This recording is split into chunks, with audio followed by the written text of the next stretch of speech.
Oi, gente! Olá, boa noite, bom sábado, bem-vindos! Começando mais uma live pelo Tools for Life, onde a gente está fazendo um grupinho de estudos sobre o livro A Profecia Celestina, um livro super atual, né? É um livro que eu e minha irmã lemos na nossa adolescência, mas que é muito atual e muito necessário nos dias de hoje. E a gente está fazendo esse grupinho de estudos para reforçar esses aprendizados tão fundamentais para a gente ter uma vida mais saudável, relacionamentos mais saudáveis, uma saúde mental, uma saúde emocional, muito necessária também para todos nós, né? Esse momento caótico de vida, apocalíptica que passamos, precisamos cada vez mais disso. A gente está aqui para se unir em torno desses conhecimentos, e essa live é minha e da minha irmã, que é a Lígia Burja. Vou ver se ela tá aqui, para chamar ela logo para entrar. Já achei. Vamos esperar a Kel. Oi, gente. Hoje, a sexta visão da Profecia Celestina é muito importante, gente. Fiquem ligados aqui com a gente, porque é muito importante saber disso que a gente vai falar hoje. Oi, Kel. Ué. Linda! Tudo Bom, bem? gente, esse telefone é novo, né? Então eu nunca Esqueci de entrei pegar o nele. fone. Eu estava querendo começar a fazer as lives com fone, não sei se o som fica melhor, porque eu uso o Não, mas microfone do aí, fone. mas aí você não tem que conectar, porque aí a gente não ouve a outra, entendeu? Isso é só quando você for fazer sozinha. Ah, é? É, Ué, porque acho que tampa o não. som da outra. Porque o fone... É. Não, Quando eu fiz com a eu fiz uma live Melissa, agora há pouco tempo, que eram 3 pessoas, depois a gente vê isso. bom, tudo bem, Só que gente? toda Boa vez eu esqueço de trazer noite. para cá. Tô te achando com um delayzinho de internet. Sou só eu, gente? Ou vocês também estão percebendo Não isso? tem como. Como vocês são parecidas, até a Eu, voz. Pois é, somos da mesma forma, né, gente? ah, que bom, Lívia. É, os nossos porteiros acham que a gente é gêmeas, né? É, Ai, eles ai. não sabem o nome E aí, de melhorou? cada uma até hoje. Me chamam de Kelly, chamam ela de Ellen. É. Ô, Kel, Hum. vou só introduzir o assunto e aí eu queria fazer uma leve retrospectiva, porque o próprio capítulo da Sexta Visão começa com uma retrospectiva muito breve, de um parágrafo. Então, vou só avisar pro pessoal. A gente hoje vai falar da Sexta Visão, que tem como tema os dramas de controle, gente. Todos nós fazemos dramas de controle, isso acontece com todo mundo. São formas que a gente cria na nossa infância de pegar energia, de ganhar atenção, de ganhar aceitação, carinho, acolhimento, aquelas carências da nossa infância. De acordo com o comportamento dos nossos pais, a gente cria uma reação a esse comportamento quando que tem formas variadas, né? Tem 4 formas de fazer isso, segundo o livro, segundo a Sexta Visão. E através desses dramas de controle, a gente sente que funcionou, ou seja, a gente sente que recebeu o que queria, a atenção, o acolhimento, enfim, a gente se sente amado, aceito, através dos dramas de controle que a gente cria. Só que isso é uma ilusão, porque, na verdade, a gente cria uma grande disputa de energia entre as pessoas. Depois, isso se reflete nos nossos relacionamentos adultos, tanto no trabalho, quanto nos relacionamentos amorosos, nos relacionamentos familiares. Essa forma que a gente encontra de chamar atenção quando a gente é pequenininho, depois a gente tem a tendência a repetir e ninguém sai ganhando com esse tipo de relação, né? É uma situação que suga a energia das pessoas, a gente sai com uma sensação ruim, a gente sai com a sensação de culpa, ou de pena, ou de raiva, ou de frustração. Isso não é bom para ninguém. O bom é quando a gente tem um relacionamento, que a gente sai de um evento com a família, de um jantar com o namorado, qualquer coisa assim, e que a gente fala, ai, que gostoso.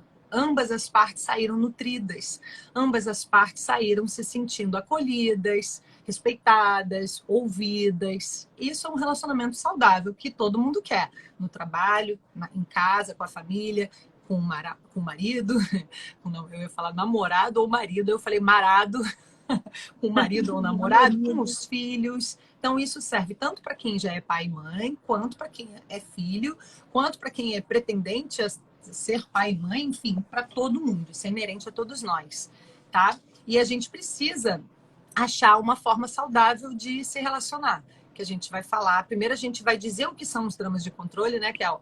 Aí a gente vai especificar esses 4 tipos que existem e depois a gente vai dizer como é que a gente traz isso para a consciência e consegue se livrar deles e agir de uma forma diferente a fim de obter um relacionamento mais saudável com todo mundo à nossa volta, tá? Então isso é a sexta visão.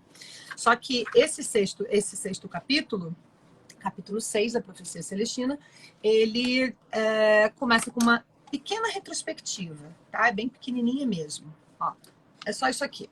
Então, vou ler aqui para vocês. O personagem principal do filme, ele vai passando pelos aprendizados através de cada visão. Ele vai vivenciando cada visão. Para quem não sabe nada, a gente está falando sobre esse livro que a história é de um manuscrito que foi encontrado no Peru, que tem 10 visões. E em cada capítulo do livro ele vai falando sobre uma visão. E o personagem principal ele vai vivenciando na vida dele essas visões por sincronicidade, né? Ele vai vivendo e vai aprendendo de acordo com as pessoas à volta dele, com os acontecimentos e tudo mais. Então, resumidamente, é isso.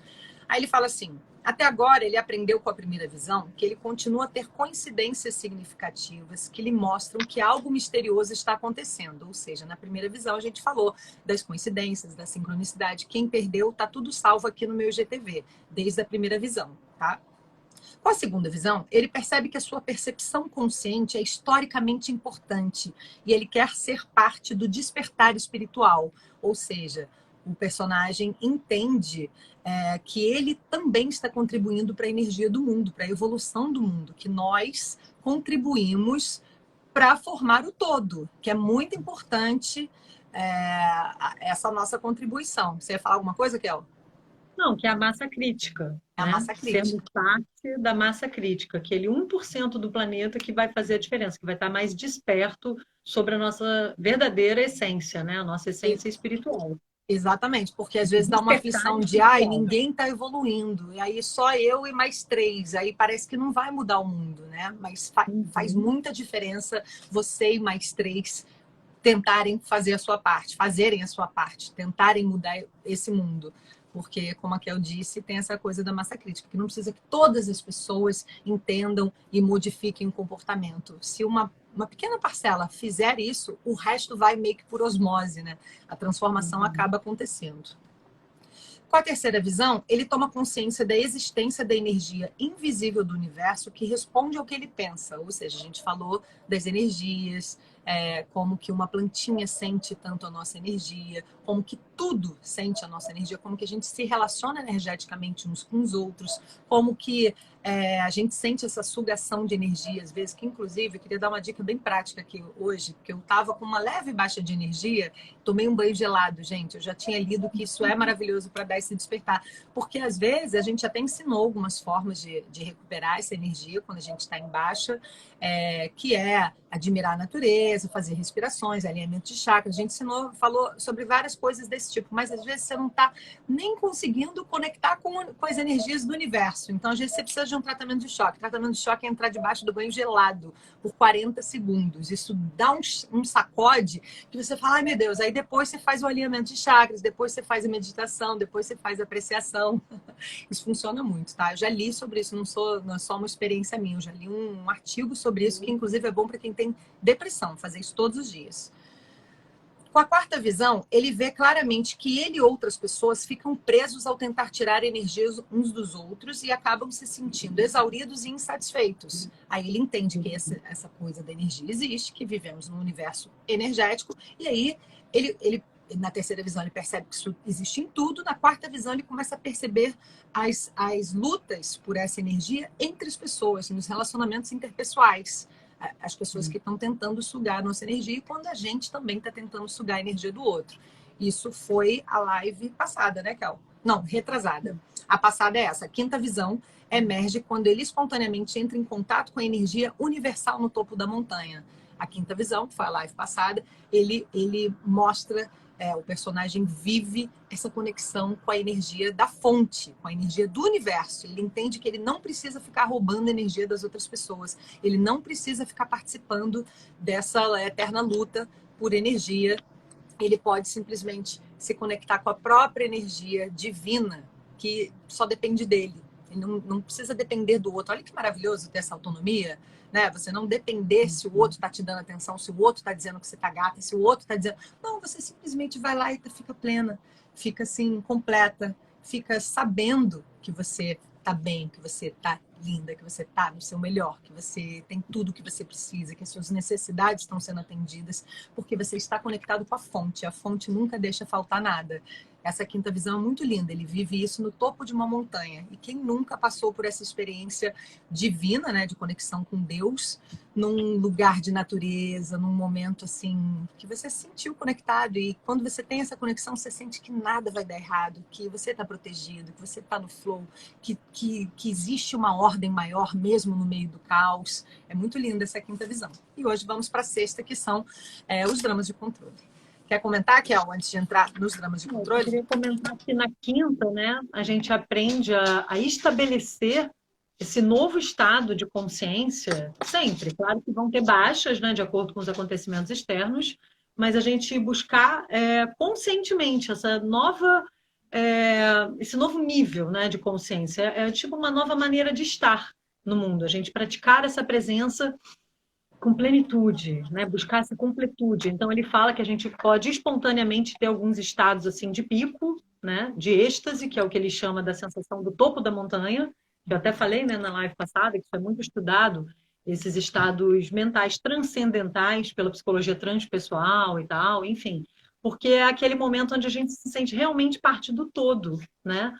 Então a gente também se conecta com o nosso lado espiritual, o nosso lado energético, a gente sente mesmo essa sensação assim, a gente, né, se sente muito vivo, a gente entra no flow, o tal do flow que a gente tanto fala aqui, né, que é entrar nessa corrente mágica, onde as sincronicidades acontecem, as perguntas que você tá em mente são respondidas através de sinais, de coincidências, né, misteriosas, entre aspas, né, situações significativas que fazem você sair ali do comodismo do dia a dia, aquela coisa ali, você fica, uau, a vida é mágica. Gente, isso aqui eu estava pensando nisso e veio essa resposta. Estava pensando nessa pessoa e veio, estava questionando se esse caminho é o caminho e veio um sinal ali, né, sincrônico. Então, assim, tudo isso faz a gente se sentir vivo, energizado, né? Tanto Muito nas bom. trocas entre as pessoas, como também com nós mesmos, nós podemos sentir isso, né? Essa conexão com a energia universal, com a energia divina. Então, isso é muito mágico. Então, a gente poder conscientemente buscar isso. Existem várias maneiras, né? E, às vezes, é simplesmente soltando o controle. A gente já falou sobre a apreciação da beleza, né? Enviar energia de amor para o outro, já que a gente sabe que a gente troca energia uns com os outros. Enviar o tempo inteiro essas energias. Na sétima, a gente vai falar um pouco melhor sobre isso. E nos abrirmos aos sinais, né? E mantermos as questões que a gente está querendo receber as respostas em mente. Porque aí a gente já sabe que o universo vai trazer essas respostas, mas você tem que saber o que você está querendo esclarecer. Você tem que ter uma mente ali desperta, consciente, né? Para você poder perceber quando os sinais aparecerem. Senão você nem se dá conta. Você acha, foi uma coincidência ou nem percebe. Né? E aquela pessoa tem um sinal ali para trocar uma mensagem, dali vai vir uma outra coisa que vai se conectar e vai tudo te encaminhando para o flow, né? Para essa corrente mágica. Então é muito importante praticar isso o tempo inteiro, né? É uma nova maneira de ser mesmo na vida. Né? E quando a gente consegue entrar no flow, é tão... Oi? A quinta é muito importante, porque é isso, né? Como entrar no flow e como buscar essa nova maneira de ser no mundo. Quem tiver perdido a live passada, está no meu IGTV, assistam, foi muito especial. A gente falou disso tudo que a Kel mencionou. E no YouTube. Tá? E no YouTube, é verdade. Agora a gente está no YouTube, hein, gente? Tools for Life, com o número 4. For, a gente usou o número 4. Tools for Life. Toti, escreve aí para o pessoal, por favor. Tanto para eles seguirem a gente no Tools for Life aqui no Instagram, quanto para eles seguirem a gente no YouTube, que você pode ver na tela grandona, jogando na sua televisão. Bom, vamos lá, porque isso aí foi a live passada. Essa é uma sensação muito boa de estar no flow. A gente não quer perder isso. É muito bom quando a gente entra, o ruim é quando a gente sai. E é muito difícil a gente ficar no flow assim eternamente. Ai, se alguém tivesse essa chave, ia ser maravilhoso. É um trabalho diário, gente. A gente pode conseguir isso, mas é um trabalho diário de formiguinha, com muita disciplina, com muita informação, Sim. com muitas ferramentas, que o Tools for Life significa ferramentas para a vida. É o que a gente está querendo fazer aqui. Trazer essas ferramentas para a gente ficar nesse flow o máximo de tempo possível. Que é quando a gente não tem medo, é quando a gente está segura. Ah, é tão bom quando a gente está segura da gente mesma, quando a gente está confiante para encontrar os amigos, para apresentar um projeto de trabalho, para encontrar o gatinho e ele fica te olhando com aquele olhar de admiração. Gente, é muito bom quando a gente está muito plena, quando a gente está muito dona da gente mesma. E isso acontece quando a gente está com a nossa energia conectada com a fonte e não sugando vampirinhos e parasitas das energias dos outros, tá? Então, hoje a gente vai falar dos dramas de controle, vou entrar agora, e na live seguinte vai ser super legal também, porque, como a Kel colocou, a gente vai falar mais disso, dessa conexão maravilhosa. Então, no livro ele descreve assim, o que são os dramas de controle? Aí eu só sublinho assim, as partes principais, tá, gente? Por isso que às vezes a frase fica meio solta. Adotamos uma maneira de puxar a energia em nossa direção através do tipo de interação que tínhamos com os nossos pais quando éramos crianças. Isso começa lá na nossa infância. De acordo com a interação que a gente tinha com os nossos pais, a gente vai criando essas defesas, essas maneiras de ganhar atenção, de ganhar ouvidos, de ganhar carinho, né? De ganhar valor. Dos pais falarem, ah, que legal, entendeu? Isso para uma criança é super importante. A gente fica o tempo todo buscando essa atenção dos nossos pais, né? Lembre-se de que quase todos os membros da nossa família também estavam atuando num drama. Isso aqui é muito importante saber, porque parece que só as crianças estão criando os dramas de controle, mas os pais já estão colocando os dramas deles na gente. Eles também estão querendo pegar essa energia. Olha que loucura. Tentando puxar energias de nós, as crianças. Lembre-se de que todos os membros da nossa família também estavam atuando num drama, tentando puxar energias de nós, as crianças. Gente, todos os membros da família, meu Deus. É exatamente por isso que tivemos que formar um drama de controle. Tivemos que criar uma estratégia para obter a energia de volta. Sempre desenvolvemos nosso drama particular em função dos membros da nossa família. Então, assim, agora ele começa a classificação dos dramas de controle. São 4, tá?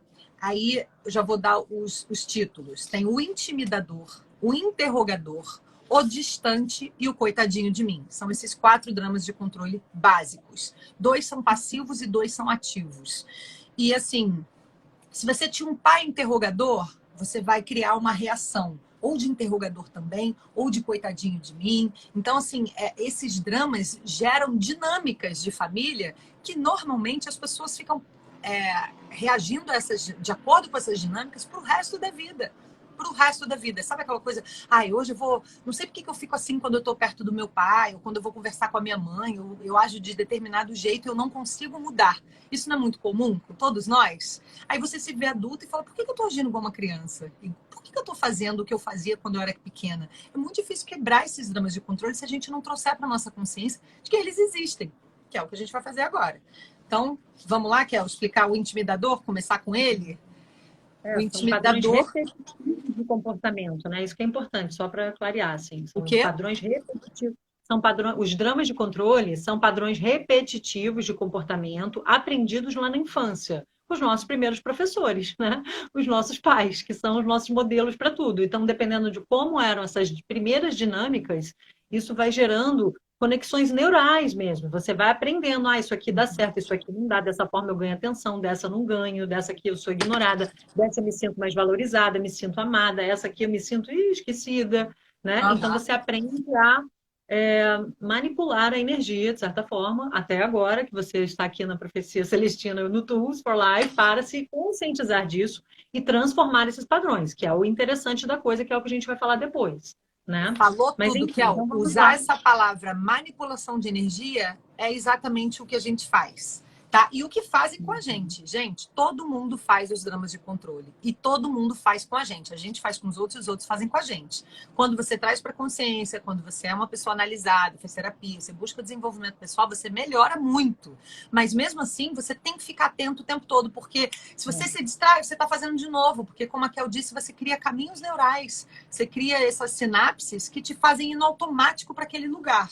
Então, é um trabalho de formiguinha diário para a gente conseguir mudar isso. Tá? E ir para um relacionamento onde todo mundo sai ganhando e não onde todo mundo sai perdendo. Porque os dramas de controle são uma porcaria, não servem para nada, assim, a não ser sugar energia um do outro. Inclusive, dá muita raiva, né? A gente lendo isso aqui sobre os dramas de controle, nossa, vem umas coisas assim da infância, mexe muito com a gente. Isso aqui vai num buraco fundo, viu, gente? Porque tem muita coisa, como a nossa sociedade não é formada com essa base de trazer esses assuntos de psicologia, esses assuntos de desenvolvimento pessoal, de energia, essas coisas que são da nossa natureza, mas que não eram levadas em consideração. A gente não aprende essas coisas na escola, a gente não aprende que tem que falar dos nossos sentimentos na escola, a gente não aprende nada disso, a gente vai aprendendo depois com a vida adulta e por causa das pancadas que a gente toma na cabeça. Porque senão a gente talvez nem aprenderia. Porque ninguém fala muito disso. Hoje em dia a gente tem acesso, principalmente com a internet, graças a Deus, a gente consegue ter acesso a muitas informações super importantes. Mas se depender do sistema, a gente não vai ter essas informações, pelo menos não no Ocidente. No Oriente ainda tem um pouco mais, né? Enfim. Mas vamos lá. O intimidador. É um resuminho de cada um. Vou ler aqui duas frases de cada um, umas 3 frases de cada um, e a gente comenta um pouquinho. Então, assim, os intimidadores conseguem que todos prestem atenção neles por meio de uma atitude espalhafatosa, de força física, de ameaças ou explosões inesperadas. Como o próprio nome já diz, o intimidador é aquele que é agressivo, ele te intimida, de alguma forma agressivo, muitas vezes fisicamente, muitas vezes verbalmente, mas é aquela pessoa que te deixa com medo dela, sabe? Todo mundo conhece alguém assim, né?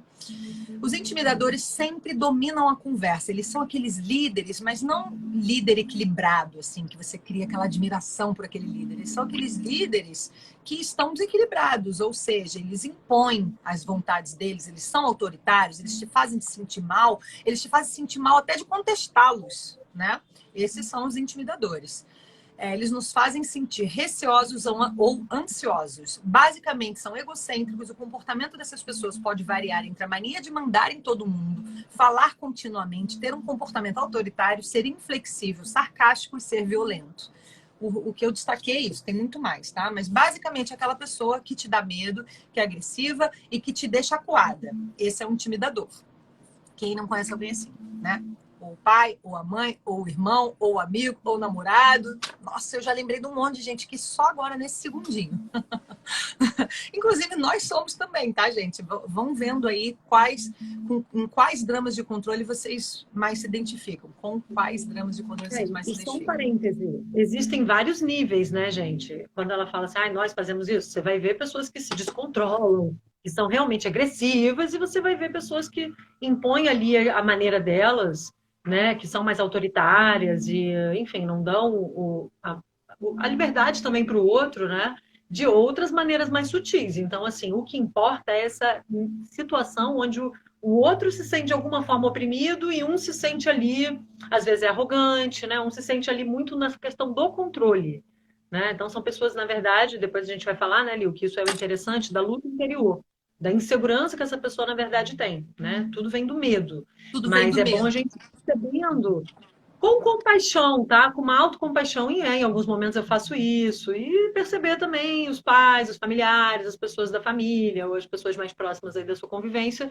vai lembrando e vai vendo, pô, isso daí não é legal. Realmente, quando a pessoa faz isso, a pessoa me afasta, eu me sinto sugada, me sinto oprimido, né? Putz, eu Raquel tá não quero super fazer zen. isso. Eu já tô com uma certa raiva aqui de alguns Não, mas desses é porque eu personagens. fui lendo, Mas é senti algumas normal. coisas, lembrando, e fiquei jogando a Pono, entendeu? Depois, lá no meu Quinta Exato. Zen, eu vou dar umas dicas sobre isso, porque até me inspirou a transmutar essas coisas, porque eu tô focada aqui, tô deixando você falar, mas eu quero ver aqui a parte legal, que é como transformar esses padrões, entendeu? Para não Exato, dar mas essa é raiva, porque senão a assim, gente vai ficar só na raiva, né? não, mas olha só, mas eu acho que faz parte você lembrar e ver como você se sente. Inclusive, ele diz aqui no livro que esse é o caminho para você entender os dramas de controle, é para você observar o que te causa fisicamente. Então, assim, coração acelera, dá raiva, dá frustração, dá isso, dá aquilo. Observa, eu lendo isso aqui, me dá raiva, me dá plim. Plim é quando é um código. E agora espalhei o código. Era um código nosso secreto para quando você tem um certo bode, assim, de alguma coisa. Enfim, então você cria uma certa reação. Você tem uma certa reação, porque todos nós vivemos isso e isso aqui dá raiva. É natural sentir essa raiva. Só que depois que a gente falar desses 4, a gente vai ver como é que a gente vai sublimar isso. Porque ninguém quer vibrar na raiva, até porque raiva é péssimo para nossa saúde e para nossa assinatura energética. Então, a gente vai entrar lá na parte zen de como transmutar essa raiva, essa frustração, esse nojo, esse monte de coisa que vem quando a gente lembra dessas pessoas e que são naturais. Só que a gente não vai terminar com essa raiva. A gente vai passar por ela e depois vai sublimar ela para a gente terminar bem zen. A intenção não é gerar ressentimentos e nem culpas, né? E sim trazer a consciência para a gente ir identificando e perceber que isso muitas vezes acontece.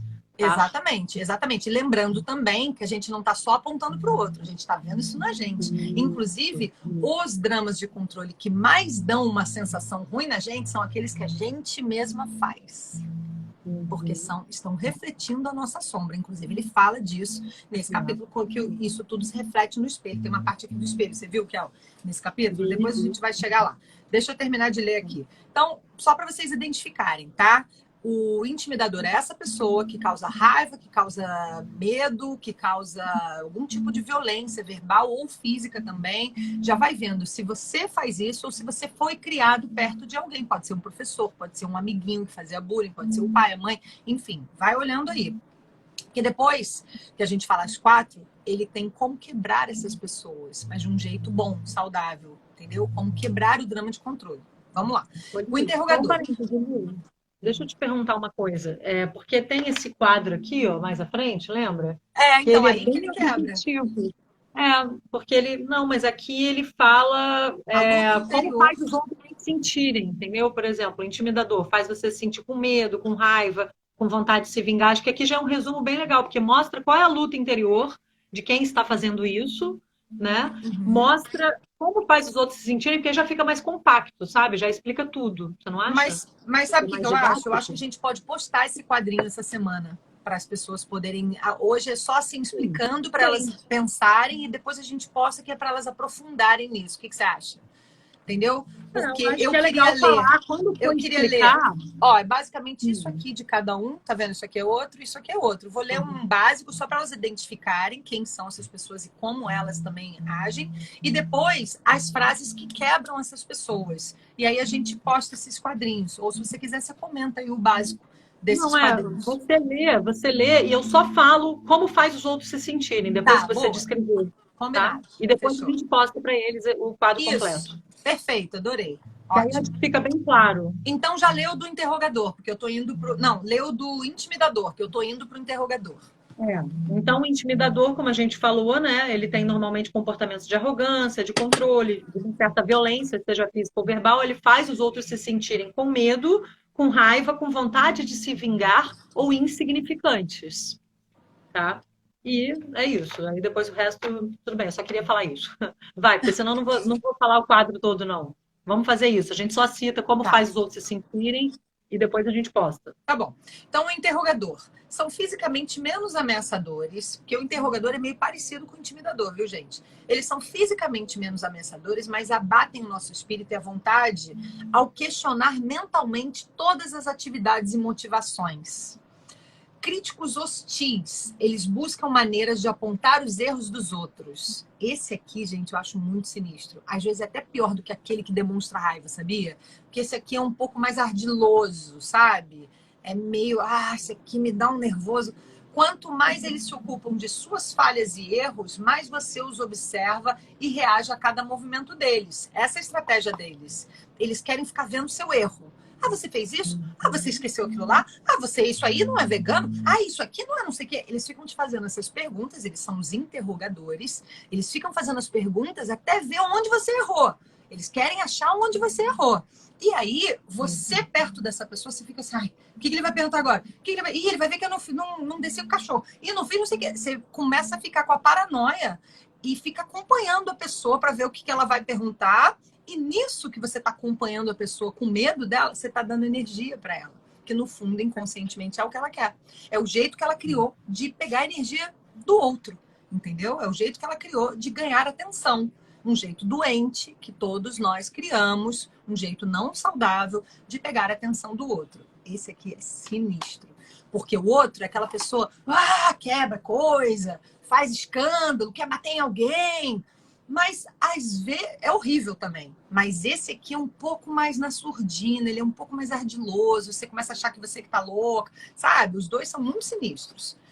Fala aí, Kel, como é que eles fazem a gente sentir? Mas eu acho que os dois são péssimos, mas eu acho que o que você quis dizer é que o outro é mais claro, então é mais fácil de você se defender. Esse é mais sutil, você se sente sugado sem perceber, porque ele é mais sutil. É uma crítica ali que é colocada, né? E você se sente criticado, controlado, você se sente errado, né? E justamente sempre vem, né? O drama vem por uma necessidade de atenção. Então, o interrogador ele faz isso porque ele acha que o outro vai abandonar. Ele quer, no fundo, esse controle também, de uma forma mais sutil, como a gente estava falando, né?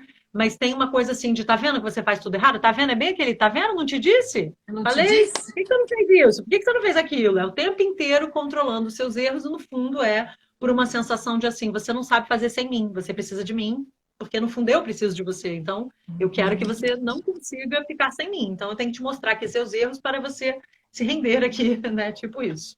Exatamente. Então, é isso. Sinistrão, como a Silvana da Silva Souza falou. E a mesma pessoa pode ter ambas as características, a Lesa? Sim, claro. A gente pode usar os dramas de controle combinados e a gente pode usar todos eles, só que em situações diferentes. Então, com essa pessoa, dá certo eu fazer o coitadinho. Ele me dá mó chamego, fica me mimando. Com essa outra pessoa, dá certo eu ignorar um pouco ela, fazer o distante. Aí ela fica correndo atrás de mim. Com essa outra, eu tenho que interrogar, tem que ficar perguntando. Aí ele vem, entendeu? Com cada pessoa, a gente age de um jeito. E, às vezes, em cada circunstância, a gente age de um jeito. Então, às vezes, com a mesma pessoa, numa outra circunstância, você vai agir com outro drama. É complexo o bagulho aqui. Né? Vamos para o distante? Sim. Porque o que você falou... A gente responde depois, né? Vamos responder depois as perguntas? A Tereza fez uma pergunta ali, a gente fala depois, né? Pode responder logo, porque depois a gente não acha mais. Eu já falar, porque isso é uma coisa que a gente já falou, tá, Tereza? Kelly, todos nós temos um predominante em nós, né? Um desses padrões. Como se fosse uma ferida emocional? Exatamente. É o que a gente estava falando aqui. É um padrão repetitivo de comportamento que você aprendeu lá na infância, com as suas primeiras dinâmicas familiares, que você formou aquelas primeiras conexões neurais no sentido de primeiros aprendizados mesmo. Então, a gente vai aprendendo a sobreviver nessa luta pelo controle, nessa competição pela energia, né? Você quer... A criança, ela ainda acha que... Quer dizer, ela realmente, enquanto criança, ela precisa dos pais, dos cuidadores para sobreviver, né? Dessa atenção, desse carinho, senão ela não consegue sobreviver sozinha. A gente nasce realmente muito frágil, muito dependente, muito vulnerável. Né? Depois, com o desenvolvimento, se esse não for saudável, não tiver uma consciência e tiver essas dinâmicas aí que realmente, na grande maioria dos casos, né? Como dizem os psicólogos lá que estudam terapia familiar, 90% das famílias são disfuncionais, né? Infelizmente, aqui no nosso planeta, como a gente estava falando, a nossa cultura não estimula, tinha que ter, né, uma psicologia, uma educaçãozinha ali na escola. Um manualzinho de instrução básico, né? Um pouquinho de educação, de psicologia para os pais, entendeu? Educação psicológica, enfim, ser mais divulgado tudo isso. Mas, como não tem, a gente fica muito refém. E os pais vão repetindo os padrões que eles também aprenderam enquanto criancinhas. E não importa a idade cronológica. É exatamente como a Tereza ali falou. É uma ferida emocional que você não se dá conta.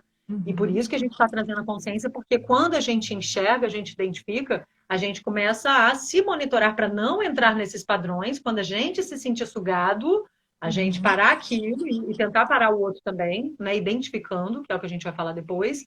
E também para você perceber nas situações quando acontecerem, para você, né? Nem você fazer e estimular aquilo, não alimentar aquilo, como para você ir percebendo por que que você sai sugado, por que que você se sente criticado, se sente errado, se sente controlado, se sente com medo, se sente com raiva, que são esses padrões aqui que a gente falou por enquanto, né? Trazer para a consciência é sempre o primeiro passo. E, gente, a gente não está falando isso aqui para a gente ficar com raiva das pessoas. A gente está falando isso aqui que, por mais que dê raiva, mas a gente quer entender e quebrar essa dinâmica negativa. Porque, como a Kel disse agora, às vezes os nossos pais, por exemplo, com certeza eles erraram muito com todos nós. E provavelmente nós, como pais, vamos errar também muito, porque a gente vai aprendendo, né? E a gente não é instruído para ter esses conhecimentos e tudo mais. E na maior parte das vezes eles estão tentando acertar. E na maior parte das vezes também eles estão dando o que eles receberam, né? Cada um dá o que tem dentro de si. Então, às vezes, dá uma certa raiva. Por que fizeram isso comigo e tal, não sei o quê. Mas depois você vai entender que eles também tiveram esses dilemas, eles também passaram por essa mesma luta de energia, enfim. Não é para ficar com raiva e não culpar os outros, tá? É para a gente sanar isso. A gente está falando isso aqui, dá uma raiva no momento, quando a gente lembra de determinadas pessoas que fazem isso com a gente, porque não é nem um pouco gostoso, mas a intenção é sanar isso. Tá? E são padrões inconscientes, né? Agora que a gente está falando disso. Ninguém faz isso de propósito, hein, gente? Ninguém faz isso de propósito. Aí é psicopata mesmo se fizer isso de propósito. Porque a gente faz isso sem querer, tá? Achando que tá arrasando. Cada um dá o que tem, como a Marcele comentou isso. Os pais também nos deram o que eles sabiam dar, o que eles puderam dar, né? Por isso que depois ele fala que a importância da autocompaixão, de quando você se percebeu fazendo aqueles draminhas, e também com as pessoas que te fizeram, né? Em muitas situações da vida. Porque a gente faz, né? Então a gente também tem que se perdoar e se melhorar, não só os outros. O distante. E só lembrando, gente, de novo, eu tenho que falar isso, que existem os níveis patológicos, aí não é nada aceitável e nada admissível. Aí a pessoa tem que realmente se tratar, e médico mesmo, psiquiatra, porque tem casos aqui que eu sei que não são só assim, quero pegar um pouquinho de energia, tô carente, quero chamar atenção. Não, são casos realmente, aí não dá para ter tanta compreensão, não. Você tem que se afastar mesmo. Depois a gente vai falar sobre isso. Verdade, que é bem colocado. Imagina as coisas que você vê em consultório. Senão a gente fica achando normal e também vai normalizar os comportamentos de pessoas abusivas, tóxicas, abusivas. Uma coisa é fazer um draminha, fazer um sei lá o quê, né? Que a gente também não vai nem vai ficar fazendo muito, porque a gente está aqui se conscientizando. Outras são aquelas pessoas que realmente são doentes. Aí já é um nível patológico, a gente sempre tem que lembrar disso. Mas vamos lá, então. O nível levinho, sabe? Que é bem tranquilo de contornar. O nível médio, que eu acho que é o que a maioria vive, que dói, que machuca pra caramba, sabe? Que fere a gente, mas que está dentro de uma certa normalidade. Eu não gostaria de usar a palavra normal, mas eu gostaria de usar o comum, né? Porque não deveria ser normal, mas é muito comum. Então, acaba que a gente acha que é normal. E tem o nível que aí é doença mesmo, que são pessoas que precisam de tratamento. Bom, o distante. As pessoas distantes vivem presas em seu mundo interior de lutas não resolvidas, temores e insegurança. Com frequência solitários, eles se mantêm à distância por medo de que os outros imponham a vontade deles ou questionem suas decisões, como faziam seus pais interrogadores, por exemplo. Eles não pedem ajuda de ninguém, são aquelas pessoas que preferem se afastar, preferem se calar, eles evitam assumir compromissos, inclusive. Então, assim, às vezes, um pai interrogador, ou um pai intimidador, uma mãe de um desses dois, que faz um desses dois dramas também. Tem criança que reage interrogando de volta, ou questionando de volta, intimidando de volta. E tem criança que fala, não, mas isso aqui não é o coitadinho que a gente vai ver agora. E tem criança que prefere se ausentar, prefere não falar nada, sai, vai pra varanda, bota um fone de ouvido. Eu fui muito essa criança, o afastado, porque ele tem dois nomes, o distante e o afastado. O distante, eu, na verdade, assim, só para compartilhar, que eu não tenho vergonha, não. Os meus dois mais comuns que eu mesma ajo são o primeiro e o terceiro. O intimidador e o distante, que a gente fala afastado, né? Que é o que tem dois nomes, mas aqui ele tá chamando só de distante. Eu acho que em inglês era, eu esqueci como é que era em inglês, mas eu achava que tinha os dois nomes, o distante ou afastado. Mas enfim, ele tá chamando de distante, vou chamar de distante. Eu ajo muitas vezes como distante ou como intimidador. Na minha adolescência, eu era muito intimidador. Que eu tinha muita raiva, então eu não ficava quieta, não. Eu batia de frente, só que isso me trouxe muitos prejuízos emocionais. E muitos prejuízos de todos os tipos. em todos os relacionamentos, de namoro, de amizade, de família, de tudo. E aí eu fui aprendendo que isso não estava funcionando bem, isso não estava legal, sabe? Estava me trazendo mais prejuízo do que vitórias. E aí, e eu sempre tive também o afastado. Eu acho que eu acabei ficando mais pro afastado ao longo da minha maturidade. Assim, eu fui amadurecendo e fui ficando mais afastada do que intimidadora. Mas na minha adolescência eu era mais intimidadora do que afastada, entendeu? E o afastado, ele é mais sutil realmente. Ele te traz menos prejuízos realmente, porque você só se afasta. Você tem prejuízos igualmente, né? Todos os dramas de controle te trazem algum tipo de prejuízo, mas eu acho que são prejuízos mais resolvíveis, menos graves, entendeu? Você só se afastou, você só não foi, você ignorou, você não ligou de volta, você desmarcou, você... entendeu? Só não foi ótimo.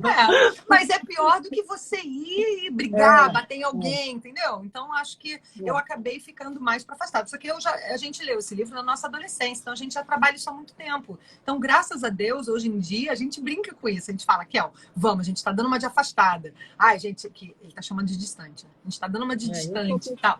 Então, a gente já traz para a consciência de um jeito mais rápido, mais fácil, porque a gente já tem essa informação há muito tempo. E aí, a gente também já sabe alguns jeitos de ir quebrando isso na gente mesmo e no outro, que é o que a gente vai falar na sequência, depois que eu falar do coitadinho de mim. Mas eu vou deixar aqui o comentário aqui antes. Vou responder, gente. Calma, eu tô rindo aqui. O povo querendo saber o que eu sou. Eu sou total. Você quer entender o que é o afastado? É só você me ver. Tô brincando. Não, mas assim, lógico que não tanto, que é o que a Lila falou. A gente fez muitos anos de terapia, a gente estuda isso há muito tempo, mas é a minha primeira reação, entendeu? De me isolar no meu mundo, entendeu? Então eu sou totalmente distante, a pessoa me decepciona, começa a me oprimir e tal. A minha defesa é eu me retiro, entendeu? Me dá uma preguiça sabe, debater aquilo, de... Hoje em dia, claro que certas coisas eu vou lá e me coloco, falo, mas assim, a minha tendência inicial é sumir, esquecer aquela pessoa, deletar, entendeu? Tipo assim, sumo, a pessoa nunca mais vai ouvir falar de mim. Agora, assim, agora, também, isso é o meu geral, mas quando eu sou muito intimidada, em situações onde eu realmente me senti oprimida, aí também ativo o meu intimidador, entendeu? Mas não é o meu natural. O meu natural, a minha primeira reação, o meu primeiro mesmo é o distante. Só que eu também sei fazer intimidador. Se eu achar que a pessoa merece, que a pessoa passou do limite, aí eu vou lá e sou intimidador, aí bonita, aí eu sei fazer. Eu até brinco que é o Benny, né? O Benny é totalmente tranquilo, meu cachorrinho aqui super zen, né, e tal. Mas ele, se vem um cachorro, ele nunca é o primeiro que compra briga. Mas se vem um cachorro comprar briga pra ele, ele não tá nem aí, que ele é pequenininho, que ele é um shih tzu, né? Mas ele vai lá e eu não brigo não, porque ele tem mais que aprender a se defender. São os piores. Então, assim, não, mas se alguém for folgado com ele, ele late de volta e reage mesmo, entendeu? É igualzinho a mim, gente. Ele é super zen, tranquilo. Vem alguém muito afobado, ele fica ali meio assim, ó. Ele, sabe? Ele gosta de dar um oizinho ali tranquilo, pacífico, mas também se alguém brigar com ele... Taurino, né? Eu sou taurina, né, gente? Imagina o boizinho lá, né, e tal, pastando. Mas também pode virar um toureiro lá da Espanha, entendeu? Quando necessário. Se pisar no meu calo, aí vem intimidador.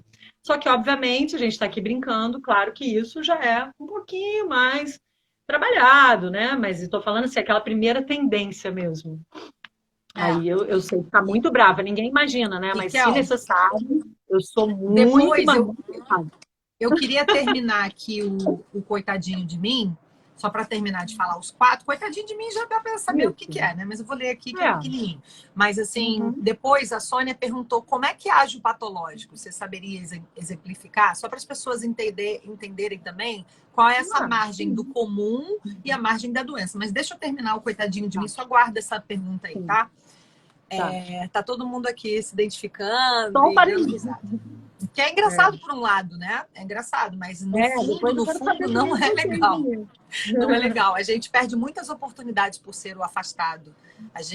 Porque inclusive no livro ele fala que quando a gente, por exemplo, gente, dá até um pouco de vergonha de falar, mas assim, eu fui pegar elevador, vi que a pessoa estava indo pro mesmo elevador, eu fui pro outro, sabe assim? E aí, eu tinha lido hoje, que a gente já sabe disso há muito tempo, mas eu tinha lido hoje para estudar para live, que eu estava me identificando com o afastado há um tempão, né? Aí, eu fiz isso hoje. E aí, eu falei assim, meu Deus, lembrei que no livro ele fala que, às vezes, você fazendo isso não fez mal nenhum para outra pessoa que pegou o elevador. Mas talvez eu tenha deixado de receber alguma bênção. Porque as coincidências não acontecem por acaso. A sincronicidade não acontece por acaso. E é ela que é a nossa conexão com Deus. A gente sente que está na conexão, que a gente está no flow quando acontecem as sincronicidades, as coincidências. É a primeira visão do livro, está aqui, salvo no IGTV, quem quiser rever. Mas, assim, quando isso acontece, se eu e aquela pessoa íamos pegar o elevador, eram duas pessoas, íamos pegar o elevador juntas, por coincidência, chegamos na mesma hora para pegar aquele mesmo elevador, são 5 elevadores, a gente foi pegar, foi uma coincidência. Vai que no elevador elas iam falar alguma coisa do cachorro, ou do vizinho, ou do condomínio, alguma coisa que eu precisasse saber que ia me beneficiar, entendeu? Então, eu perdi isso, provavelmente, sabe? Não é nada muito grave, mas às vezes pode acontecer coisas grandes, talvez uma coisa de emprego, pode perder uma oportunidade de emprego que você deu de afastado. Vai que você ia pegar o elevador com o seu futuro chefe e vocês iam comentar alguma coisa que ele ia já gostar de você, porque você fez um comentário sem saber que ele era o chefe. Então, essas coisas, às vezes, nos prejudicam de formas sutis também. E o afastado nunca vai saber, inclusive. Né? Tem isso. Depois ele fica, ai, eu acho que eu devia ter ido. Ai, acho que eu devia, por que eu fiz isso aqui? E aí você não vai saber o desfecho que teria se você não tivesse sido afastado. Né? Então, todos os dramas nos prejudicam de alguma forma. Alguns mais visíveis, né? E outros mais invisíveis, assim. Mas acontece sempre. Quer falar, Kel? Por exemplo, eu acho que, por exemplo, tem situações que, sinceramente, eu prefiro continuar sendo, não é distante nesse caso, né? Eu vi que a pessoa, sei lá, me decepcionou, tá tendo um padrão, uma dinâmica que não me interessa viver, eu acho normal me afastar. Eu quero mais é me afastar mesmo, entendeu? Eu não tô afim de ficar ali debatendo, trazendo aquilo que eu não acho que a pessoa merece, entendeu? Eu já entendi o padrão. Então, sabe assim, tem casos que eu, sinceramente, continuo achando melhor sendo afastado. O que eu não acho legal e que hoje em dia já é mais consciente para mim, então eu não faço isso, mas assim, é quando você, exatamente, isso lance aí de tipo perder uma oportunidade, ou até para vir aqui falar, nossa, eu tive que vencer 1000 barreiras, né, para ficar aqui fazendo live e falar, nananã, postar, eu ainda tenho uma dificuldade, postar, de me expor. Então, às vezes tem um pouco isso, apesar de que eu gosto muito de me comunicar, né? Mas é uma tendênciazinha que a pessoa tem, mas que aqui, no caso, obviamente, a gente só está trocando energia boa, não é isso, tá, gente? O que eu estou falando é que a pessoa se aprendeu lá na infância a se, sei lá, a se excluir, se isolar, né? Se tá me faltando a palavra, mas assim, ficar mais ali no seu mundo, e aí depois, para você trocar, mesmo que você goste de trocar, você tende a fazer isso de novo, mesmo quando você não está ameaçado. Tá? Agora, quando você está realmente ameaçado, tem situações que é melhor você se isolar mesmo. Eu não vou ficar ali com o intimidador debatendo também, ou ativando o meu intimidador, né? Então, eu acho que isso daí é ok. Agora, quando que é patológico, por exemplo, o intimidador? É porque eu ia terminar o coitadinho, que eu não li, aí depois você ia falar do patológico. Rapidinho. Tá, rapidinho, tá? O coitadinho de mim, nunca... só um detalhe. O afastado piorou com a pandemia, viu? Por quê, né? Porque aí você realmente precisa se isolar. Você fica até fora a sua paranoia de afastado natural, você ainda tem a paranoia do Covid. Mas enfim, os coitadinhos de mim nunca acham que têm poder suficiente para enfrentar o mundo de uma forma ativa, de modo que despertam compaixão, atraindo energia em sua direção. Ou seja, aquela pessoa que faz drama. Sempre pessimista, o coitadinho de mim chama atenção para si, demonstrando preocupação, suspirando, tremendo, mantendo o olhar fixo num ponto distante, respondendo lentamente as perguntas, recontando dramas e crises comoventes. Ou seja, é aquela pessoa que apela pro coitado, né? Faz o outro sentir pena. E fazer o outro sentir pena de você faz com que automaticamente você culpe um pouco o outro. Ai, eu tô assim... Ai, não. O coitadinho, ele tá normalmente atrelado a... Ele tem uma vontade inconsciente de culpar o outro pela desgraça dele. Mais ou menos isso. Então, a pessoa tá sempre com aquele tom de voz, assim, meio pedinte, meio sofrido, meio, minha vida nada dá certo, muito vítima. A gente está aqui brincando, mas eu não quero ridicularizar ninguém, tá, gente? Porque eu sei que isso vem de um lugar de carência, de vazio, de medo, principalmente. O livro diz que todos os dramas de controle, no fundo, são porque a pessoa sente medo. Medo de alguma coisa, medo de ser abandonado, medo de morrer, medo de não sobreviver, medo do outro tomar seu lugar, medo de um monte de coisa. De Então, não ser amado. que no fundo a gente sempre acha que o ódio é o oposto do amor. O amor é luz, é Deus, né? Tem gente que fala, minha religião é o amor, não sei o que, isso é muito comum, eu mesmo já falei isso várias vezes. Então, o amor está muito associado às coisas maravilhosas, à luz. E a gente acha que o oposto é o ódio, mas não, o oposto do amor é o medo. O oposto da luz é o medo. Mas isso é uma outra live, tá? Então, o medo, na verdade, é o nosso pior buraco. É assim, o oposto da luz. É quando a gente está no nosso pior momento, é quando a gente está com muito medo. E todos nós temos nossos medos. E a gente desenvolve esses dramas de controle para conseguir se sentir um pouco com menos medo. Só que esse não é o jeito saudável de conseguir isso, né, Kel? Aí eu acho que você podia falar dos quadrinhos, que a gente não deu sequência, falou só dos 2 primeiros, se não me engano. Você podia falar aí resumidamente dos quadrinhos e entrar na forma patológica rapidamente, porque a gente tem que dar a solução ainda. E faltam 10 minutos para acabar a live. Então manda ver. Sem contar que eu tô morrendo de rir ali com os comentários. Mas enfim. Gente, então, o distante, ele faz você se sentir em dúvida, inseguro, desconfiado. Você não sabe se a pessoa vai, se não vai.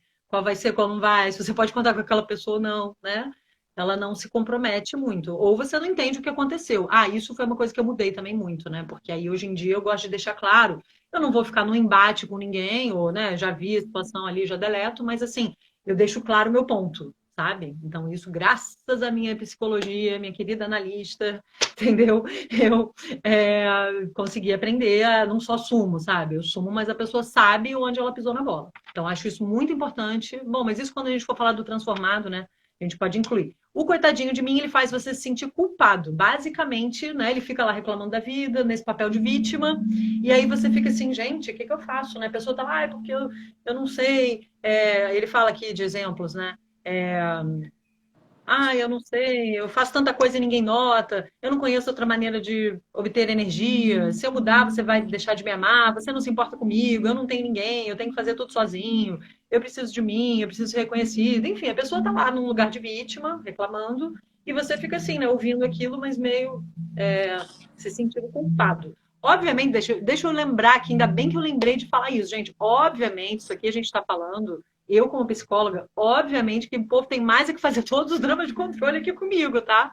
Deixar vir à tona, justamente para a gente trabalhá-los. Porque depois que a gente estava falando outro dia sobre esse lance de que, às vezes a gente suga energia e tal do outro, aqui um monte de gente, minhas pacientinhas que eu amo, falaram, eu fico fazendo dramas. Eu falei, gente, mas na terapia eu até falo, aqui fala tudo. Depois daqui aí você vai, eleva a sua vibração, né? Sintoniza aí com a lei da atração e tal, daqui para lá. Mas aqui na terapia, quando estiver comigo, é óbvio que é para aparecer mesmo, porque a gente está tratando, inclusive, o lado da criancinha interior, que é o nosso lado mais frágil, né? E aí a gente vai fortalecer o adulto em nós, para o adulto em nós ser os nossos pais, dar o que a criancinha ainda está esperando receber. Mas, obviamente, a gente precisa aqui, né, na terapia, a gente precisa deixar a criancinha aparecer, tá? E aí a gente vai fortalecer esse nosso lado saudável, maduro, consciente, para não ter que ficar ali nos dramas de controle da criancinha, nos sofrimentos, nas dores, paralisado naquele lugar. A gente, na terapia, aprende a tomar responsabilidade pela nossa vida, tá? Enfim, só queria deixar esse parênteses, que um monte de gente fala, eu fico te vampirizando, eu fico... Gente, lógico, na terapia, até eu com a minha terapia, né? Todo mundo vai lá e vai se sentir o mais dramático de todos. Eu lembro de várias sessões que eu só chorava, não sei o quê. Normal, gente. Entendeu? Ali você está falando das suas dores, das suas questões, justamente para não sair depois manipulando e precisando de energia externa, né? E sim estar mais pleno, mais forte, mais saudável. Você sabendo se nutrir e sabendo lidar com as suas questões, administrar as suas emoções, tá? Bom, vamos lá, Li. O que você queria fazer agora do lance do quadrinho? Você ia falar você já falou do quadrinho, né? Então do agora você tem que falar do patológico. Não, do patológico já falei, né? Que eu só acho, não é nem o patológico, né? Era dicas assim de como lidar no caso do distante. Perceber, ela perguntou como age o patológico. Como é que eu sei que aquilo está dentro do normal ou aquilo é realmente doentio, a pessoa precisa tratar? Então, eu acho que assim, no patológico, o principal, a preocupação que eu falei ali era do intimidador e do interrogador, porque o interrogador às vezes é um toque que a pessoa tem, né? E aí, óbvio que você não vai satisfazer aquela necessidade da pessoa de estar tudo ali, né, daquele jeito, enfim, perfeito, ninguém vai, né? Só quem está nesse ideal Pessoa do muito toque vai. exigente, né? Nesse Muito nível de crítica, perfeição, de muito exigente. controle, de crítica, e aí você tem que se dar conta assim, ok, essa pessoa ela tem um toque, você devolve para ela, posso até querer fazer uma coisa aqui mais, né, organizada, mas sei lá o quê, mas assim, ok, não vou ficar me sentindo que louca, não, né? Então, mas ok. E o intimidador é que é a minha preocupação maior, entendeu? Porque aí realmente a Tem pessoa pode se violência. tornar muito violenta, né? Não só a violência física, como a verbal. Então, acho que isso a gente não pode achar que é normalzinho. Entendeu? Tipo, ok, vou só conversar com essa pessoa e vou dar um toque que ela tá agindo assim, né? Não é. Aí é mais difícil da pessoa realmente entender. Então, isso tem que tomar muito cuidado, realmente, né? Gente, o violento é aquele que te agride, né? É aquele que passa do normal, que te xinga de tudo quanto é nome, que chega a te bater. Desrespeita. Qualquer tipo Ah, de violência fora do aceitável já é patológico. A pessoa já precisa de um tratamento, porque a pessoa que está doente é a pessoa que não tem autocontrole sobre qualquer coisa de si mesma, né? Eu estudei, eu fiz a metade da faculdade de psicologia. Eu lembro que a professora falava que nós temos praticamente todos os problemas neurológicos que a gente estuda. Só que em dosezinhas pequenininhas. Ah, sou um pouco neurótica com isso. Ah, eu tenho um pouco de toque com aquilo. Todo mundo tem um pouco de tudo. Só que, eu lembro que a minha professora falava, o que vai dizer que você precisa de um tratamento é quando você tem prejuízos na sua vida social. Ou seja, você não arruma um exatamente. emprego, você não se dá bem com ninguém da família, você não vai nem no Natal, você não tem um namorado, não consegue se relacionar de alguma forma mais firme com as pessoas, as amizades não duram, sabe? Quando você tem prejuízos, quando aquilo tá te incomodando, não é que você tem que ter um namorado, mas quando você não consegue se relacionar com as pessoas de um jeito que você sabe que você tá com alguma dificuldade, que precisa ser vista, precisa ser olhada, precisa ser processada, né? Então, o patológico é isso, é quando a pessoa está tendo prejuízos. As pessoas não querem mais andar com você, as pessoas não te chamam mais para nada, você não arruma emprego. Essas pessoas têm que se tratar, tá? Agora, esse pouquinho assim que às vezes nós temos, é até claro que a gente quer se tratar em tudo, a gente quer estar na nossa melhor versão, que a gente acaba sofrendo, né? Dói, é ruim, mas não necessariamente você precisa de um tratamento, vai ter que tomar remédio, vai ter que, entendeu? É só uma questão de você processar, trazer para a consciência, gente, resolve metade do problema já, de tudo. De tudo, cada vez mais eu chego a essa conclusão. De tudo que me perguntam, a minha resposta pode ser sempre essa: traz para consciência. Você trazer para consciência, quando você for agir daquele jeito, você já não vai mais agir. Você vai falar, ih, tô fazendo aquilo de novo. Foi assim que eu comecei meu desenvolvimento pessoal.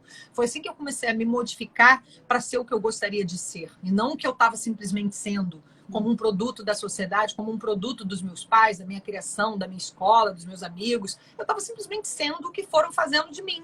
Até que teve um dia, quando eu virei adulta, eu falei assim, peraí, eu tô tendo um monte de prejuízo aqui que eu não tô gostando. Não tô feliz com um monte de coisa aqui. Eu quero mudar. Como é que eu vou mudar? Trazer para consciência, fazer uma autoavaliação, coloca no papel. Eu adoro fazer lista. Eu já fiz vários vídeos no meu canal do YouTube. Uau, que linda! Gente, eu não sei fazer isso, não. Esse telefone é novo. Eu fui ver o comentário e ativou um zoom, Uma que é o seu eclosão telefone que você me deu. Ela me deu um maravilhosa. telefone reserva aqui. É até bom saber que fez esse zoom, mas enfim. Eu estava lendo o comentário aqui, fui fazer assim na tela, ele ampliou o zoom. Deixa eu É seguir porque tá aqui, dando uma porque vai chuva acabar em dois aqui. minutos. A gente vai Sim, passar só uns vamos cinco falar de minutinhos. como transformar, né? O Então, lado bom. peraí. Então, Sabe? só para finalizar, dê uma olhadinha lá no meu canal do YouTube. Eu fiz vários vídeos sobre isso, sobre como se transformar, como fazer a revolução interior. E eu e Kel aqui no Tools for Life, a gente está falando basicamente só sobre isso, através de alguns livros que a gente ama e que transformaram muito a nossa vida, tá? Aí eu queria ler aqui rapidamente para vocês isso aqui, ó. Se você se identificou com um desses quatro dramas de controle, aqui ele dá algumas dicas básicas, tá? Não que vão ser só essas, mas é só para você ter uma ideia de um caminho que você possa sublimar. Sublimar e transformar positivamente alguma coisa que está te fazendo mal. Resumidamente é isso. Então, assim, o intimidador, se você se identificou, você pode usar suas qualidades de liderança. Você pode sublimar para uma liderança saudável. É bom você ter essa força, essa força de combate. Só que isso tem que ser saudável, não doentio. É aquela pessoa destemida, que vai comer essas coisas e que não tem medo de ir para frente, sabe? Decidido, você pode se tornar uma pessoa decidida sem ser dominadora. Confiante sem ser arrogante. Tem mais possibilidades de apreciar os desafios e obter a cooperação dos outros. Esse é o jeito saudável de você ser o intimidador. É só uma passadinha, uma pincelada, tá, gente? Tem muito mais. Porque senão a gente vai ficar 3 horas aqui. A O gente pode postar interrogador. isso depois. Hã? Depois a gente posta umas palavras-chave, né? De como transformar o lado Exato. positivo. Toti, vai Como anotando, estar com o lado tá? As coisas positivo. que a gente vai postar essa semana sobre essa live, que isso é muito importante. O interrogador / advogado, aquela pessoa que fica advogando, né? Que fica tentando achar sua falha. O interrogador transformado canaliza para a pesquisa sua tendência para questionar, empregando suas habilidades interpessoais mais ecléticas como professor, como consultor ou como um próprio advogado. Então, essas pessoas que são questionadoras, que gostam de esmiuçar os assuntos e ficar sabendo dos detalhes, sabe, te perseguindo ali, eles são bons professores, consultores, advogados. Então, você pode transformar essa sua energia numa coisa positiva. O distante, livre da necessidade de permanecer um estranho, de passar desapercebido, essa frase é minha. O distante busca profundos recursos intuitivos interiores para levar sabedoria e criatividade à sua carreira, geralmente a de padre, curador ou artista. Então são aquelas pessoas que são mais introspectivas, que são mais sensíveis, que elas podem contribuir como artistas, como curadores ou padres, enfim.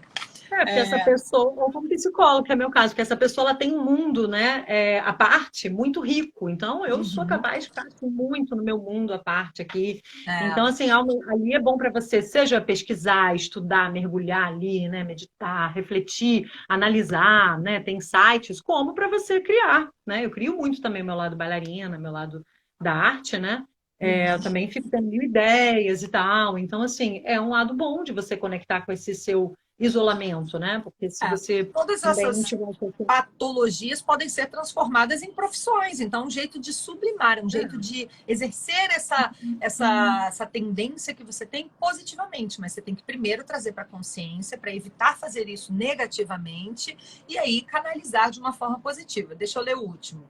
Coitadinho de mim.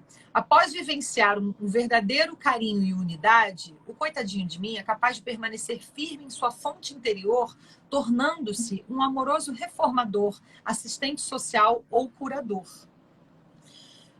A dor, a desilusão, a humilhação, o isolamento, a sensação de fracasso foram elementos fundamentais que produziram a cura, porque cada pessoa estava disposta a assumir a responsabilidade por aquilo que precisava aprender.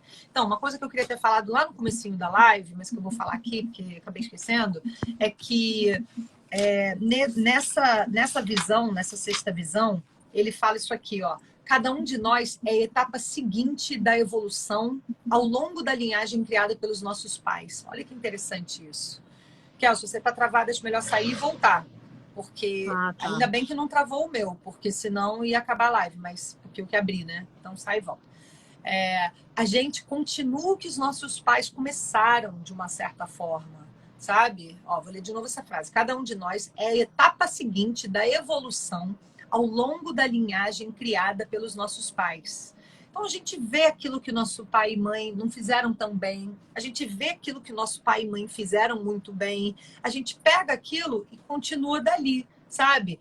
Meu pai e minha mãe erraram nisso aqui, eu não achei que foi bom, eles não tiveram resultados positivos. Então, eu não vou fazer isso não, vou fazer diferente. Isso é uma evolução.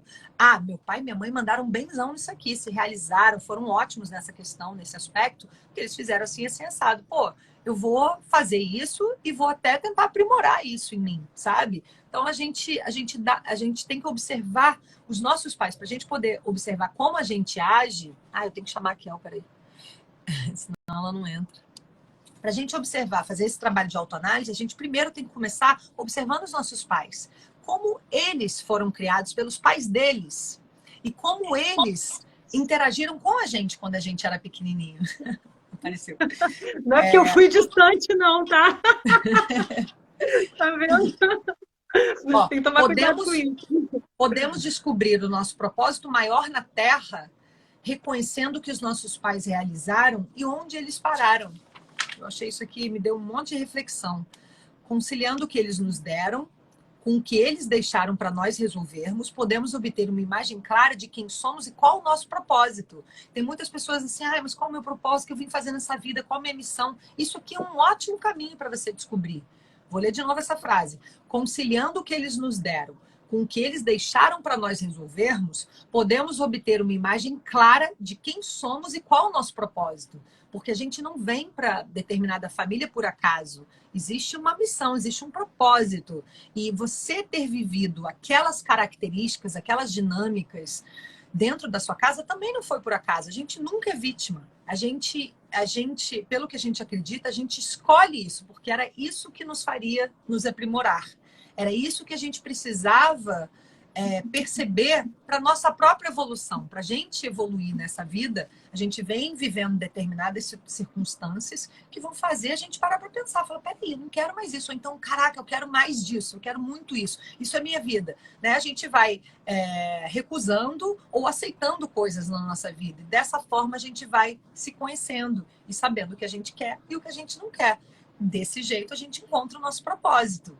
Você vai vendo o que você quer e o que você não quer. Aí, no final das contas, o que sobrou? O que eu quero? Esse é o seu propósito, né? E o que eu não quero? O que você não quer também, que você quer limpar em você ou nos outros, enfim, também faz parte do seu propósito. Às vezes você veio para mudar alguma coisa. Às vezes você veio para ir contra alguma coisa, né? Para ajudar a sociedade a evoluir. E contra no bom sentido, né? Como agente transformador. Enfim, para finalizar, essa visão é muito legal, esse livro é muito legal, comprem esse livro, não é public post, é um livro muito legal mesmo, A Profecia Celestina, a gente leu novinha, quando a gente era bem novinha, com 15 anos, e ele é pertinentíssimo, super atual. Porque a gente está fazendo um grupinho de estudos muito resumido, isso aqui dá para, cada visão do livro, cada capítulo do livro, dá para fazer várias lives, né? E eu até ouvi mais vocês e tudo mais. Mas espero que vocês estejam conseguindo fazer algumas revoluções internas aí, tá?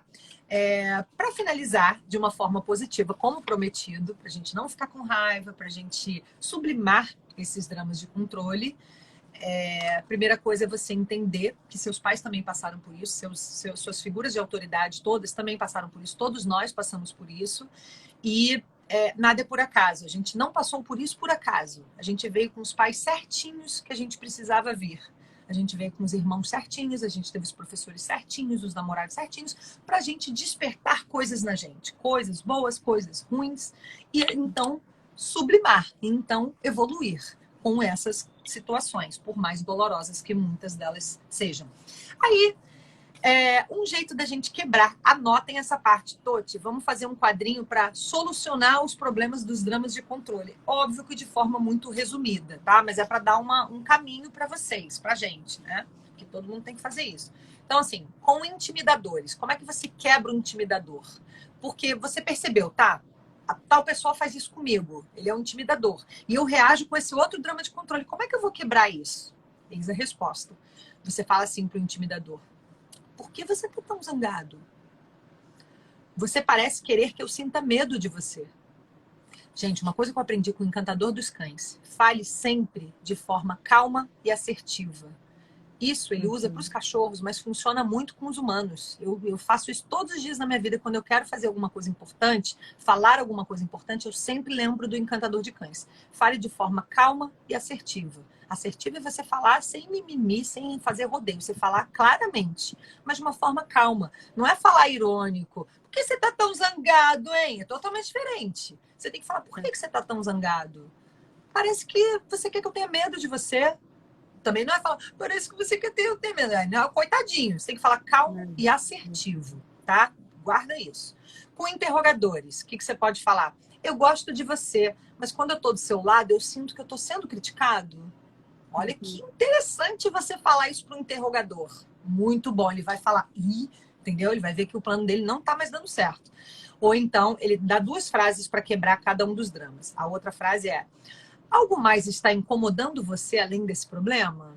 Tipo, por que você tá no meu pé? Tem outra coisa por trás disso? Você tá incomodado com alguma outra coisa? Porque não é possível que você está fazendo todo esse escarcéu por causa disso aqui, sabe? Então, ó, algo mais está incomodando você além desse problema? Vamos conversar, né? Calmo e assertivo. Com distante. Tenho a impressão de que você está se recolhendo e sendo distante. Como é que você está se sentindo? O distante só tem esse.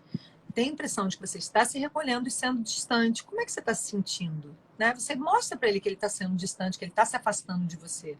E tenta conversar. Com um coitadinho de mim. Tenho a impressão de que você está me responsabilizando pelo que está acontecendo na sua vida. Ou, talvez essa não seja a sua intenção, mas você está dando a impressão de estar tentando me fazer sentir culpado. Talvez essa não seja a sua intenção, mas você está me dando a sensação de que você está tentando me fazer sentir culpado. Olha que interessante. Então, você usando alguma dessas frases com essas pessoas, com esses dramas de controle, respectivamente, você consegue trazer para a consciência da pessoa que ela está fazendo isso com você e que isso não é legal, que isso não está mais funcionando. Se você simplesmente reagir com o que você fazia sempre, ela vai conseguir essa energia. E aí vira essa dinâmica negativa que você suga a energia dela, ela suga. Você joga, você, entendeu? Fica uma luta. Isso não é bom. Então, para tudo. Respira. Foca na sua energia, na conexão com a origem, com a fonte, tá? E fala calma e assertivamente com a pessoa algumas dessas frases, que vai ajudar já muito. Tá bom, gente? Para conseguir quebrar esses dramas de controle.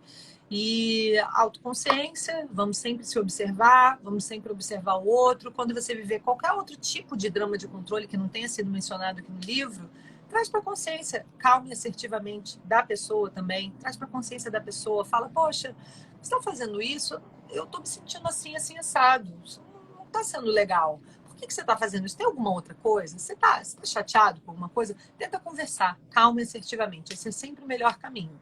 Muitas vezes dá certo, sabia? Parece que é uma coisa que não vai fazer efeito, mas faz. A pessoa fica desconcertada. Se A faz uma coisa e B faz outra coisa, o resultado é sempre C. Então, se A faz uma coisa e você fica fazendo a mesma coisa, o resultado vai ser sempre o mesmo. Agora, se A faz uma coisa e o B faz outra, o A fica desestabilizado. E o resultado é D, não é C. Entendeu? Então, você mudar o seu comportamento provavelmente vai alterar o comportamento do outro, vai ajudar com que o outro comece a jornada de tentar mudar o dele. É isso, meus amores. Quer comentar alguma coisa final? Eu queria só puxar que, assim, para a gente sempre lembrar, né, de além do drama, perceber a pessoa que está ali, lembrar que vem de um lugar de dor, de insegurança, de carência, né? Então, tentar sentir uma compaixão também por aquela pessoa e perceber que aqueles dramas que são mais difíceis para você podem ter a ver com a sua sombra, aquele lado inconsciente que você tem dificuldade de lidar, seja porque é um lado que você também faz, seja porque é um lado que te lembra suas primeiras dinâmicas com os pais, que pode ter te magoado e a sua criancinha interior ainda está se ressentindo com aquilo. Tá? Então, sempre buscar trazer a consciência, tentando pegar sempre a lição daquilo. O que esse drama de controle quer me ensinar? Qual é a lição? Como é que eu posso lidar melhor? O que eu posso aprender? Como é que eu posso evitar também eu mesma cair nesse drama? Então, lembrando de voltar para a sua conexão com a energia universal, né? Você mesmo, aqui, que a gente estava falando lá na quinta visão, aquelas várias maneiras, né? De se manter centrado na sua própria energia, não entrar nessa competição pelo poder, nessa coisa de ficar sugado, tá? E lembrar também, eu queria só citar essa coisa que a Lila falou ali dos pais, né? Que principalmente em relação aos pais, que é uma coisa que eu trabalho muito aqui em relação à criança interior e as dinâmicas com os primeiros familiares e tal, que os pais, eles criam condições férteis para o destino dos filhos. Como me prepararam para o que eu preciso fazer na vida, que é o que ela estava falando, né?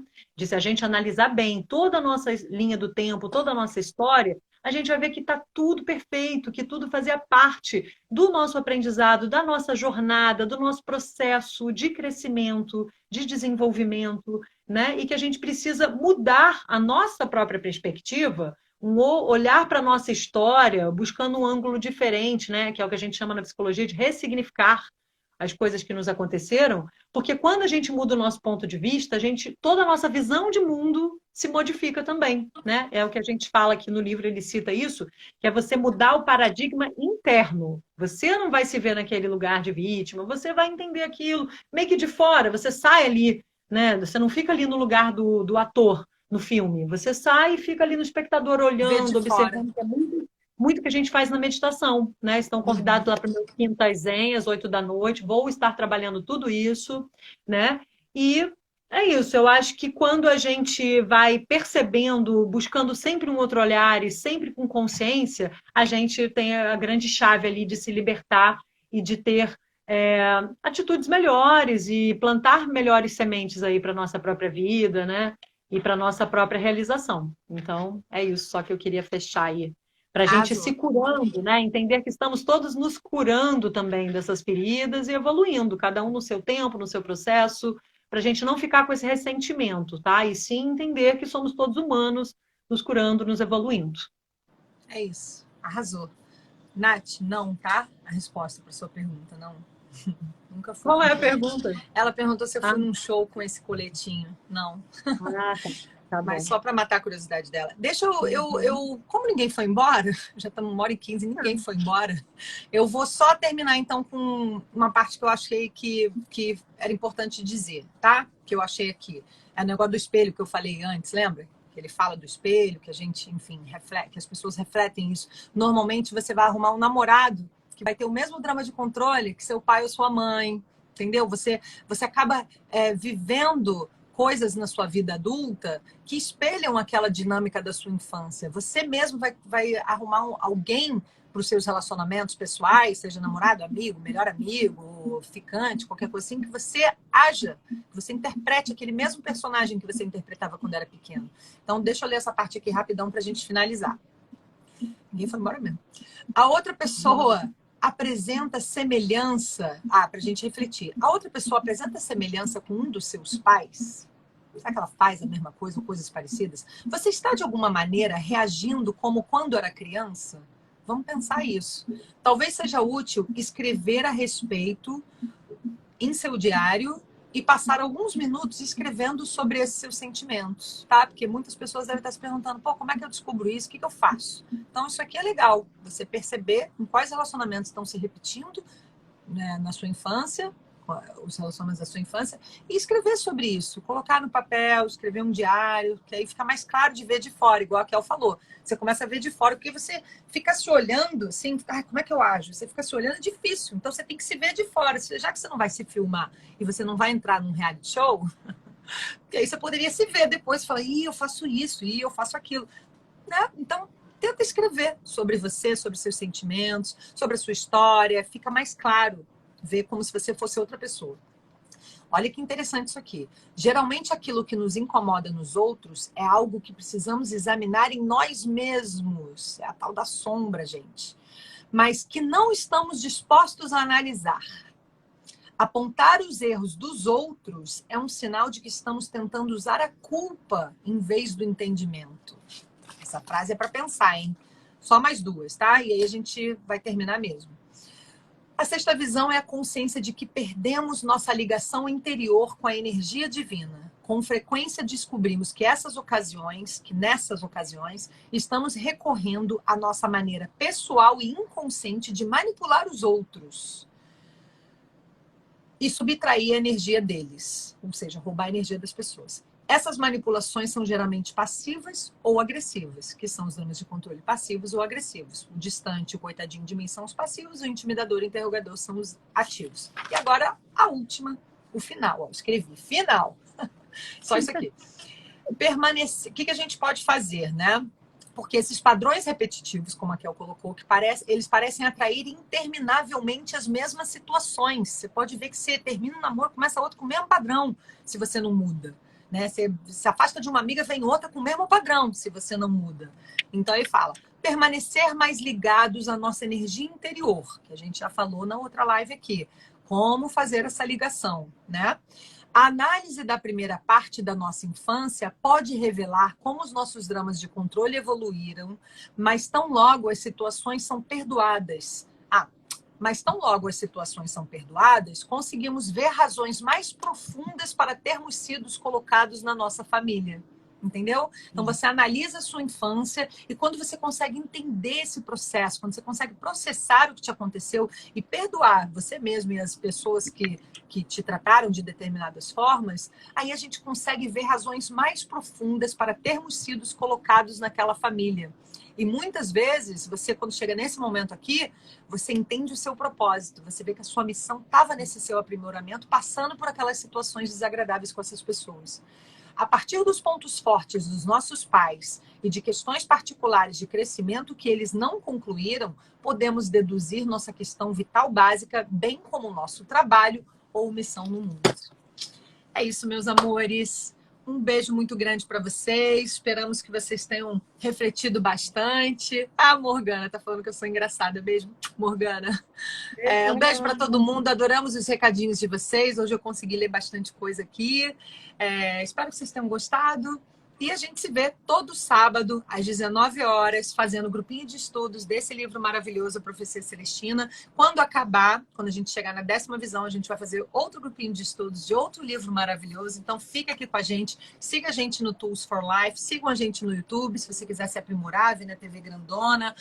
No Tools for Life, a gente posta detalhezinhos também. A Toti vai ajudar a gente nisso, né? Inclusive...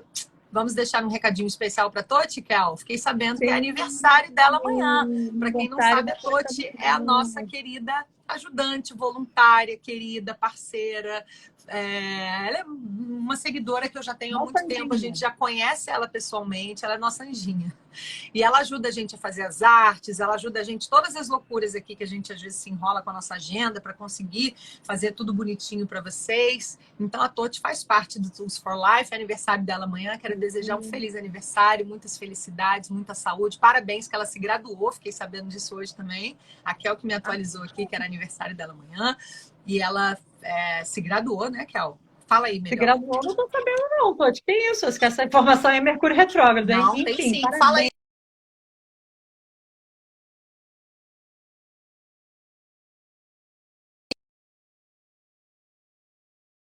Muita luz, muito amor. Agradecemos muito por toda a sua energia, todo o nosso carinho aqui, né? O carinho que você dá pra gente, tá?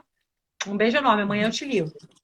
Ela Eu não falou vi que era nada um fim de de semana de pós-graduação. Será que eu Não, entendi fim errado? de Achei que ela semana tinha de pós. finalizado. Não, bom. Não. Eu tô assim, gente, eu não tô sabendo desse detalhe. Então tá. Então eu que entendi errado. Você Foi tá me vendo Mercúrio ou eu fiquei com a retrógrado. tela preta aqui agora? Não, tá normal. Mercúrio Ah, retrógrado, tá. gente, dá essas Pra mim, coisinhas, eu hein? fiquei numa tela preta aqui, mas vocês devem estar me vendo, né? Não, a gente Então, tá te vendo. então tá. Então, um beijo, Kelzinha. Um beijo para todo mundo aí. Parabéns, Toti. Felicidades. Feliz aniversário para você amanhã. E um beijo para todo mundo. Vou lá. Beijo para todo mundo. Depois a gente vai ler as mensagens, tá? Que a Toti printa tudo pra gente. Boa noite, pessoal. Beijos. Tchauzinho. Obrigada pela companhia. Tchau.